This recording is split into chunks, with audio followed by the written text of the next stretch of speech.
Assalamualaikum warahmatullahi wabarakatuh. Innal hamdalillah nahmaduhu wa nasta'inuhu wa nastaghfiruh wa na'udzu billahi min shururi anfusina wa min sayyiati a'malina. May yahdihillahu fala mudhillalah wa may yudlil fala hadiyalah. Asyhadu an la ilaha illallah wahdahu la syarikalah wa asyhadu anna Muhammadan abduhu wa rasuluhu la nabiyya ba'dah. Alhamdulillahirabbil alamin. Senantiasa kita bersyukur kepada Allah Subhanahu wa taala karena atas rahmat dan nikmatnya kita bisa menyaksikan video ini.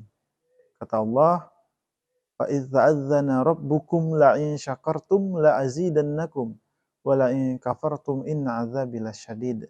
Di dalam Al-Qur'an surat Ibrahim ayat yang ke-7.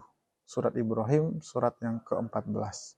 Artinya wa idz ta'adzana, ketika Allah memaklumkan, mengumumkan la in syakartum, siapa saja yang bersyukur kepada Allah maka nikmatnya akan bertambah. Dan siapa saja yang kufur kepada Allah, maka ingatlah azabku sangatlah pedih, kata Allah Subhanahu wa taala. Oleh karena itu, di pembukaan video ini, marilah kita sama-sama senantiasa, apapun kondisi kita saat ini, apakah lagi susah, lagi ribet, lagi senang, lagi bahagia, lagi sedih, marilah senantiasa kita bersyukur kepada Allah Subhanahu wa taala. Jika hal itu perkara dunia, marilah kita melihat ke yang lebih di bawah kita. Semoga dengan begitu menjadikan kita hamba-hamba Allah yang bersyukur dan Allah tambahkan nikmatnya kepada kita semua. Salawat dan salam kita doakan kepada Allah semoga tetap tercurah untuk Nabi kita, Nabi Muhammad sallallahu alaihi wasallam. Semoga dengan kita senantiasa bersolawat, Allahumma sholli ala Muhammad wa ala ali Muhammad, di akhirat kelak kita diakui sebagai umatnya dan mendapatkan syafaatnya. Amin, amin ya rabbal alamin. Kaum muslimin, pada kesempatan yang singkat ini, pada kesempatan kali ini kita akan membahas tentang isi kandungan surat yang ketiga, surat Ali Imran ayat 190 sampai 191. Kebetulan pembahasan kita kali ini berkaitan dengan pembelajaran Al-Quran hadis yang kalau di sekolah umum masuk ke dalam mata pelajaran PABP kelas 12 materi pertama, yaitu membahas tentang isi kandungan surat Ali Imran, surat yang ketiga ayat 190 sampai 191 tentang berpikir kritis. Kaum muslimin, jadi Allah Subhanahu wa taala menganjurkan kita untuk berpikir kritis. Apa itu berpikir kritis? Berpikir kritis adalah berpikir secara spesifik, lebih dalam, lebih menjauh, lebih meneliti. Jadi berpikir kritis, kita berpikir secara spesifik, secara detail, lebih mendalam, lebih menggali lagi tentang sesuatu hal. Itu berpikir kritis. Nah, bagaimana Allah Subhanahu wa taala menyampaikan tentang berpikir kritis tersebut? Nah, di dalam Al-Qur'an surat Ali Imran ini, khususnya ayat 190 sampai 191, ini sangat menarik, menantang kita untuk berpikir kritis. Jadi Allah Subhanahu wa taala berfirman, "A'udzubillahi minasyaitonir rajim. Inna fi khalqis samawati wal ard wa ikhtilafil laili wan nahar la ayatin li ulil albab alladzina yadhkuruna Allaha qiyaman wa qu'udan wa 'ala junubihim wa yatafakkaruna fi khalqis samawati wal ard Rabbana ma khalaqta hadza batila subhanaka faqina adzabannar." Shadaqallahul azim. Jadi kata Allah Subhanahu wa taala, inna fi khalqis samawati wal ard, sesungguhnya dalam penciptaan langit dan bumi, wa ikhtilafil laili wan nahar, dan pergantian malam dan siang, la ayatin, pada penciptaan langit dan bumi itu, pergantian malam dan siang itu, la ayatin, terdapat tanda-tanda kebesaran Allah. Siapa yang bisa mengetahui kebesaran Allah pada tanda-tanda yang tadi, pada ciptaan Allah langit dan bumi, malam dan siang? Liulil albab, yaitu bagi orang-orang yang berakal. Apakah kita termasuk orang-orang yang berakal? Maka kata Allah, indikatornya orang yang berakal itu pada ayat selanjutnya adalah orang-orang yang berakal itu indikatornya yang pertama, alladzina yadhkurunallaha qiyaman wa qu'udan wa 'ala junubihim. Indikator yang pertama, orang-orang yang berakal adalah orang-orang yang selalu berzikir mengingat Allah dalam kondisi berdiri, qiyaman, dalam kondisi duduk, qu'udan, wa 'ala junubihim, atau dalam kondisi berbaring. Artinya, orang yang berakal itu adalah orang yang selalu mengingat Allah dalam kondisi apapun. Artinya, akalnya digunakan dengan tepat. Itulah orang-orang yang bisa melihat tanda-tanda kebesaran Allah. Yang kedua, indikator orang yang berakal itu kata Allah adalah wa yatafakkaruna fi khalqis samawati wal ard. Adalah orang-orang yang memikirkan, yang mempelajari, yang meneliti, yang mendalami tentang penciptaan langit dan bumi. Orang-orang yang mempelajari apa-apa yang ada di langit dan apa-apa yang ada di bumi. Terus ia pelajari, terus ia teliti. Kenapa?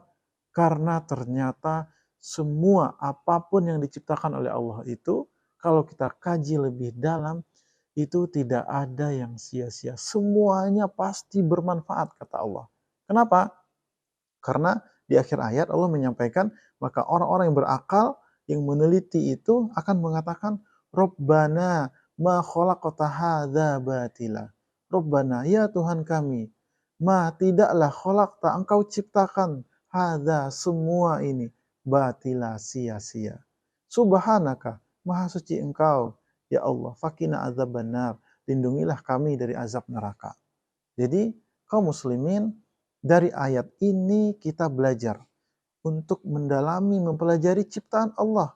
Apa yang ada di bumi kita pelajari, apa yang ada di langit kita teliti, kita bahas, kita dalami, untuk menambah keimanan kita kepada Allah Subhanahu wa Ta'ala, dan untuk kita mendapatkan manfaat dari situ. Karena tidak ada satupun ciptaan Allah di dunia ini yang sia-sia, yang tidak ada manfaatnya, kata Allah Subhanahu wa Ta'ala.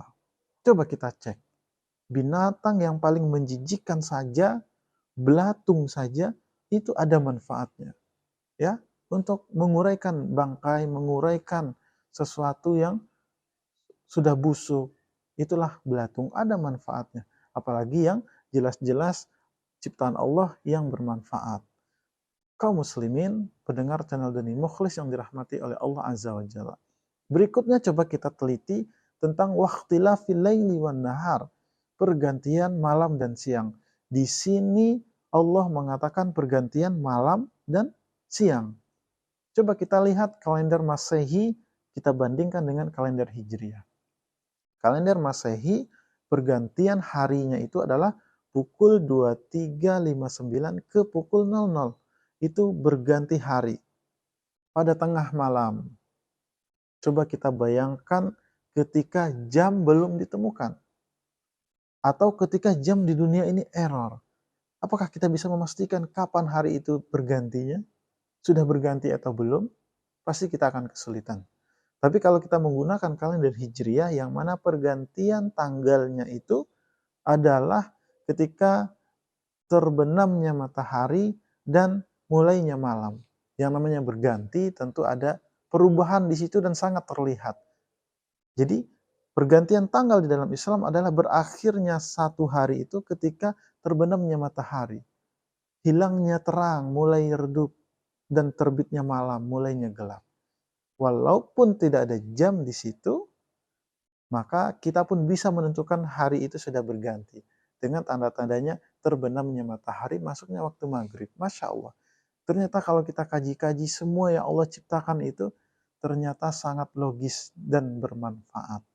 Maka oleh karena itulah Islam itu dikatakan agama yang benar, bukan agama yang paling benar. Kalau Islam agama yang paling benar, maka agama-agama yang lain ada benarnya juga. Tapi agama Islam adalah agama yang benar. Kenapa? Karena apapun yang dikatakan Allah melalui nabinya, itu sekarang ini semuanya sangat relevan dan terbukti. Tidak mungkin seorang manusia yang tidak bisa membaca, tidak bisa menulis, menyampaikan sesuatu yang di masanya 15 abad yang lalu belum ada teknologi secanggih sekarang ini. Contohnya apa?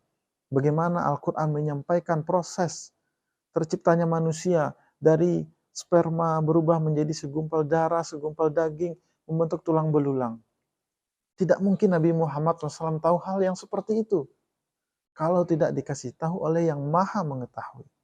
Dan juga bagaimana Nabi mengatakan ketika ada lalat hinggap di tempat minummu, maka celupkanlah itu, maka air itu akan steril. Dan ternyata setelah diteliti, di dalam sayap lalat itu ada satu sayap yang membawa bakteri dan satu sayap lagi membawa obat untuk penawarnya. Masya Allah, ternyata setelah diteliti juga terbukti. Maka dengan begitu, dengan kita mengkaji ciptaan Allah, apa yang ada di bumi, apa yang ada di langit, bagaimana pergantian malam dan siang, insya Allah kita akan mendapatkan manfaat, mendapatkan ilmu dari situ, dan akan bertambah keimanan kita. Maka kalau kita ditanya oleh orang ateis, apakah kamu percaya Allah? Percaya. Apa buktinya? Buktinya adalah la ayatin. Kita tunjukkan bagaimana tanda-tanda kebesaran Allah. Langit dan bumi, bumi berputar pada porosnya, bulan mengelilingi bumi, bumi mengelilingi matahari, itu tidak mungkin tersistem dengan sendirinya. Pasti ada yang mengatur sistem tersebut, yaitu yang maha kuasa. Bagaimana dulu ada teori Big Bang, semuanya dulu menyatu lalu berpisah. Dan ternyata itu juga ada di dalam Al-Quran, Masya Allah. Jadi dengan begitulah, dengan kita berpikir kritis, kita mengkaji ciptaan Allah, maka kita akan mendapatkan ilmu, dan kita akan mengatakan, Rabbana ma khalaqta hadza batila. Ya Tuhanku, ya Tuhan kami, tidaklah Engkau ciptakan semuanya sia-sia. Pasti ada manfaatnya. Oleh karena itu, marilah kita selalu berpikir kritis. Karena Allah yang maha mengetahui, menyampaikan ilmunya, menyampaikan pembelajaran kepada kita melalui ayat-ayat kauliyah dan ayat-ayat kauniyah. Ayat-ayat kauliyah yaitu firman-Nya. Sedangkan ayat-ayat kauniyah itu adalah ciptaannya yang terus kita pelajari. Dan juga ingat bahwa Nabi Muhammad SAW menggarisbawahi bahwa tafakkaru fi khalqillah wala tafakkaru fi dzatillah. Kata Nabi, telitilah, pelajarilah, tadaburilah, dalamilah tentang ciptaan Allah. Wala tafakkaru, tapi jangan sekali mempelajari, meneliti, membahas tentang Allah itu sendiri. Karena makhluk tidak akan mampu mempelajari, mengetahui yang khalik. Kita tidak diberi kemampuan, pengetahuan tentang Allah itu sendiri. Maka apapun hasilnya, jika kita memaksakan mencoba membahas tentang Allah, meneliti tentang Allah, meriset tentang Allah, maka hasilnya dipastikan pasti salah, pasti keliru, pasti sesat. Oleh karena itu, berhati-hatilah kita, jangan sampai kita terbawa dengan mainan logika-logika orang yang tidak percaya dengan Islam, yang tidak percaya dengan agama. Maka apapun yang dia katakan tentang Allah, pasti itu salah. Karena Nabi Muhammad yang mengatakan sesuatu yang terbukti sekarang ini kebenarannya, mengingatkan kita tentang itu. Jangan sekali-kali kita membahas tentang Allah karena kita tidak memiliki kemampuan untuk itu. Kaum muslimin, pendengar channel Deni Mukhlis yang dirahmati oleh Allah Azza wa Jalla. Jadi, dari bersikap atau berpikir kritis tadi, apa sikap wujud perilaku yang bisa kita lakukan? Apa bentuk implementasinya? Dari kita menelaah isi kandungan Al-Quran surat Ali Imran ayat 190 sampai 191 tadi, maka yang pertama adalah supaya kita lebih giat lagi menuntut ilmu, mempelajari ciptaan Allah ini. Karena banyak ada ilmu biologinya di situ, ada ilmu fisikanya di situ, ada ilmu matematikanya di situ, ada ilmu geografinya di situ. Kita lebih giat lagi dalam menuntut ilmu-ilmu astronomi dan segala macam ilmu. Ternyata Al-Quran itu isinya sangat komprehensif. Dan ciptaan Allah ini, alam semesta ini, kita pelajari dan akan mendapatkan manfaatnya. giat lagi, lebih giat lagi kita belajar. Apalagi implementasinya, wujud perilaku yang kedua, kita senantiasa berzikir kepada Allah, mengingat Allah. Karena Allah katakan, indikator orang yang berakal itu, orang yang mampu, yang bisa melihat tanda-tanda kebesaran Allah itu adalah orang-orang yang selalu berzikir, yang mengingat Allah dalam kondisi apapun. Yang ketiga, kita menjadi hamba-hamba yang teliti. Ya, ada sesuatu kita teliti. Ya, karena sekarang ini zamannya fitnah, akhir zaman ini adalah zamannya fitnah.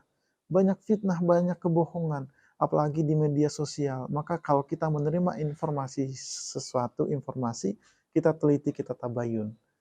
Dan yang keempat, kita lebih kritis lagi dalam menerima informasi. Ya, yang ketiga dan yang keempat tadi, kita lebih teliti dan lebih kritis dalam menerima informasi. Tidak kita langsung terima mentah-mentah.